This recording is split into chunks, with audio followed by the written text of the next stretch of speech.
Last video में जो हमने कवर किया था वो आपका शोल्डर कॉम्प्लेक्स का जो फर्स्ट जॉइंट है स्टर्नोक्लेविकुलर जॉइंट, वो हमने कवर कर लिया था। अब इसके बाद नेक्स्ट जॉइंट आता है हमारे पास ग्लिनोह्यूमरल जॉइंट। ठीक है, तो जो ग्लिनोह्यूमरल जॉइंट है, जो glenoid cavity of scapula and जब ह्यूमरस की जो हेड है वो आर्टिकुलेट करता है तो आपका ग्लिनोह्यूमरल जॉइंट का फॉर्मेशन होता है। ठीक है, अब देखते हैं जो ग्लिनोह्यूमरल जॉइंट है वो आर्टिकुलेशन होता है शोल्डर गडल का। मतलब वो जो शोल्डर गडल में ये प्रेजेंट होता है, मोस्ट मोबाइल होता है यानी कि मूवेबल होता है या रिस्पॉन्सिबल होता है मैक्सिमम मूवमेंट के लिए। मतलब कि जो मैक्सिमम मूवमेंट है 50% जो मूवमेंट है वो आपका ग्लिनोह्यूमरल जॉइंट कराता है और बाकी की जो बची हुई मूवमेंट है वो बाकी सारे जॉइंट्स कराते हैं।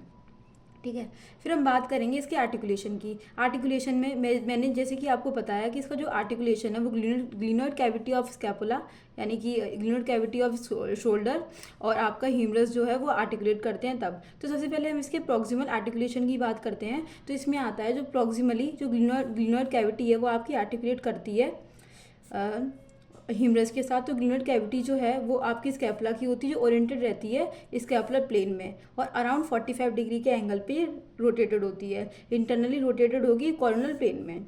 हम बात करें जो स्कैपुला की जो रेस्टिंग पोजीशन है वो आपकी 10 to 20 डिग्री होती है एंटीरियर साइड में एंड अपवर्ड रोटेटरी होती है 50 डिग्री। तो ये होती है रेस्टिंग पोजीशन ऑफ स्कैपुला।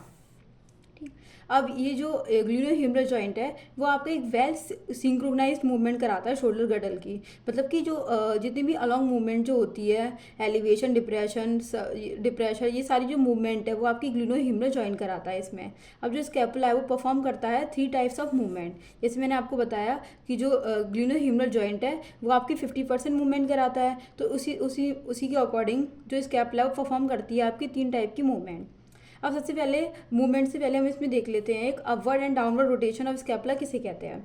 अब जो अपवर्ड एंड डाउनवर्ड रोटेशन जो होता है स्कैपुला का, इसमें जो प्रिंसिपल होता है मोशन ऑफ स्कैपुला वो बेस्ड होता है। इसमें आपका स्कैपुलो ह्यूमरल रिथम जो है वो वर्क करता है। स्कैपुलो ह्यूमरल रिथम वही कह रहा था जिसमें कि जो स्कैपुला का रोटेशन होता है, अपवर्ड एंड डाउनवर्ड रोटेशन जो होती है स्कैपुला की, उसे ही हम स्कैपुलो ह्यूमरल रिथम कह रहे थे, जो बेस्ड होता है उसके upward and downward rotation of scapula के लिए।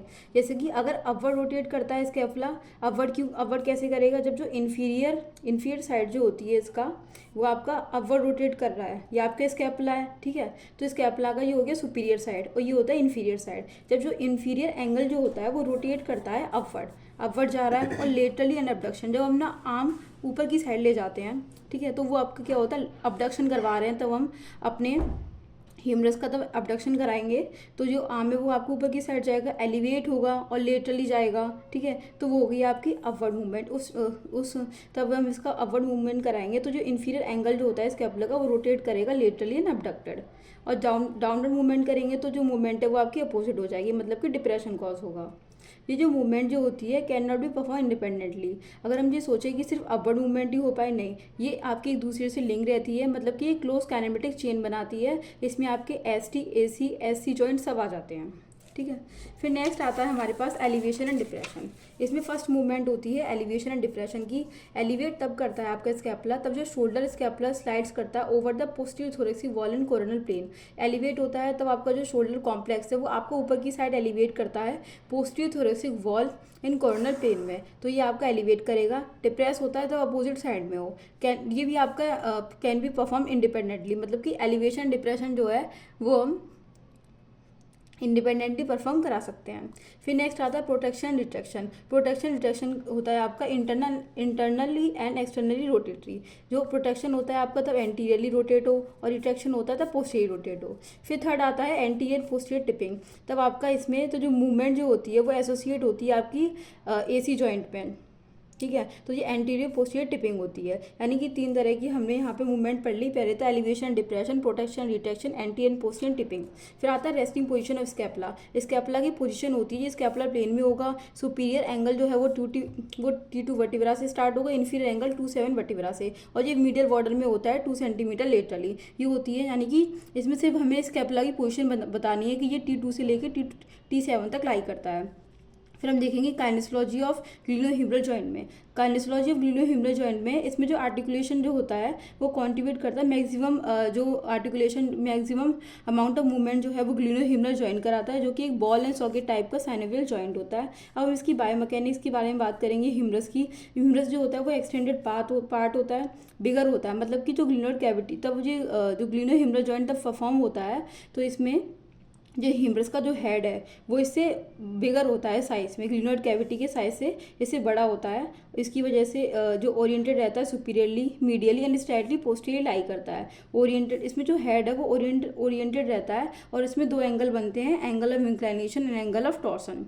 अब सबसे पहले आता है हमारे पास angle of inclination. Angle of inclination बनता है ये शाफ्ट ऑफ ह्यूमरस, ह्यूमरस की जो शाफ्ट होती है लॉन्ग एक्सिस में अगर हम देखें तो ह्यूमरस की जो शाफ्ट है and long axis of head and neck, उसकी ह्यूमरस की शाफ्ट को और हेड एंड नेक में जो लॉन्ग एक्सिस होती है उनके प्रोलंग आपके बनता है एंगल ऑफ इंक्लाइनेशन। इसमें नॉर्मल वैल्यू होती है 130 से लेके 150 डिग्री, ये होती है फ्रंटल प्लेन में। तब एंगल इसका इंक्रीज करता है तो कॉज करता है आपका हायर इंस्टेबिलिटी, मतलब एकदम से एंगल बढ़ना भी नहीं चाहिए, और अगर एंगल डिक्रीज हो रहा है तो जॉइंट में मोबिलिटी हो जाती है, ठीक, डिक्रीज हो रहा है तो।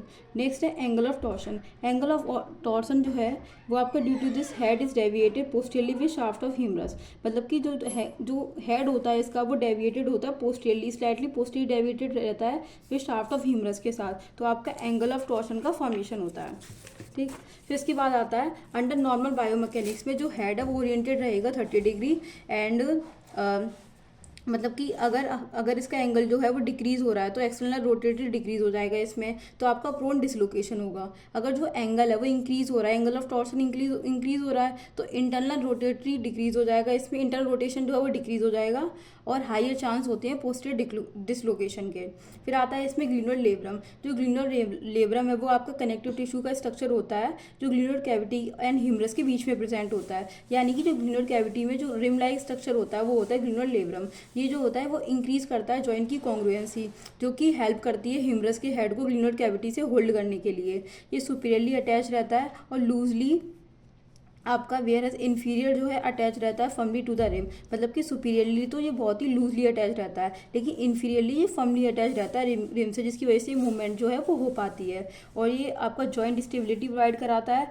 Support and stereoglenohumeral complex long axis रहता है ब्रेशियल ब्रेकियाई के साथ, ठीक है। तो इसमें हमारा जो ग्लिनोह्यूमरल जॉइंट था ये हमने पढ़ा है। सबसे पहले हमने इसका इंट्रो देखा, फिर इसमें आर्टिकुलेशन थे, प्रॉक्सिमल के बारे में पढ़े, फिर हमने देखा कि ये 3 टाइप्स की मूवमेंट शो करता है। पहले हमने अपवर्ड एंड डाउनवर्ड रोटेशन देखी स्कैपुला की, फिर हमने elevation, depression, protection, retraction and anterior posterior tipping देखा, फिर उसके बाद हमने resting position of scapula and काइनेसोलॉजी देखी ग्लिनोह्यूमरल जॉइंट की। सबसे पहले हम बायोमैकेनिक्स देखेंगे ह्यूमरस की। जो ह्यूमरस है वो आपकी कैसे आर्टिकुलेट करती है, किस स्ट्रक्चर एंड किस पोजीशन में होती है। फिर हमने angle of inclination, angle of torsion जो है वो ह्यूमरस जो है वो फॉर्म करती है, और जो ग्लिनोइड लेब्रम वो इसका आर्टिकुलेटिंग स्ट्रक्चर होती है जो इसको support, stability and congruency provide करती है। बस इतना ही।